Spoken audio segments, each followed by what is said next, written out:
এখন যদি আপনি আপনার সন্তানকে দেওয়ার পাশাপাশি নিজে কোরআনের জ্ঞান, কোরআনের ইলম অর্জন করার জন্য প্রচেষ্টা চালান, তাহলে আপনিও দুনিয়াতে উপকৃত হতে পারবেন, আখিরাতে উপকৃত হতে পারবেন। দুনিয়াতে উপকৃত হবেন কিভাবে?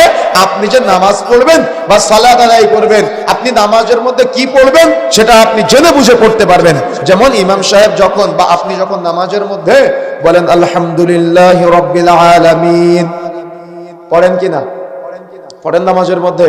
তো যখন আপনি বলেন তখন আল্লাহ রাব্বুল আলামিন আপনার পক্ষ থেকে জবাব দেয়, জবাব দিয়ে বলে হামিদানি আব্দি, আমার বান্দা আমার প্রশংসা করলো, সুবহানাল্লাহ। কিন্তু আপনি কি আপনার জীবনে কোনোদিন এই যে সালাত আদায় করেছেন, এই যে নামাজ পড়েছেন, কোনোদিন আল্লাহ যে আপনার কথার জবাব দিয়েছে আপনি এটা বুঝতে পেরেছেন? কথা বলেন না কেন? কথা বুঝতে পেরেছেন?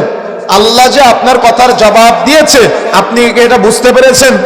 আপনি কি এটা ফিল করেছেন? কেন বুঝেন নাই? আপনি নামাজে কি তিলাওয়াত করেন আপনি কিছুই বুঝেন না, অথচ আল্লাহ রাব্বুল আলামিন বলছেন ইন্নাস সালাতা তানহা আনিল ফাহশাই ওয়াল মুনকার, নিশ্চয়ই সালাত, নিশ্চয়ই নামাজ যাবতীয় অন্যায়, অশ্লীলতা, পাপাচার থেকে বিরত রাখে।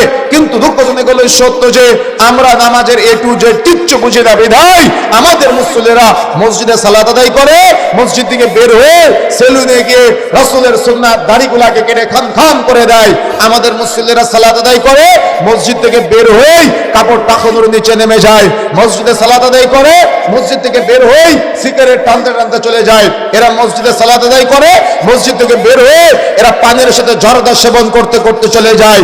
এরা মসজিদে সালাত আদায় করে, মসজিদ থেকে বের হয়ে সুদের লেনদেনে জড়ায়, ঘুষের লেনদেনে জড়ায়, টেন্ডার বাজিতে জড়ায়। এরা ওজনে বা পরিমাপে অর্থাৎ কম বেশি করে। মা বোনেরা মসজিদে সালাত আদায় করে, মসজিদ থেকে বের হয়ে বেপরদায় রাস্তাঘাটে চলাফেরা করে। তাহলে আপনার নামাজ, আপনার সালাত আজকে অন্যায়, অশ্লীলতা, পাপাচার থেকে আপনাকে বিরত রাখে না। কেন? যতগুলি কারণ আছে তার মধ্যে অন্যতম একটা কারণ হলো আপনি নামাজ পড়েন, সালাত আদায় করেন, কিন্তু আপনি কিছুই বুঝেন না। তাই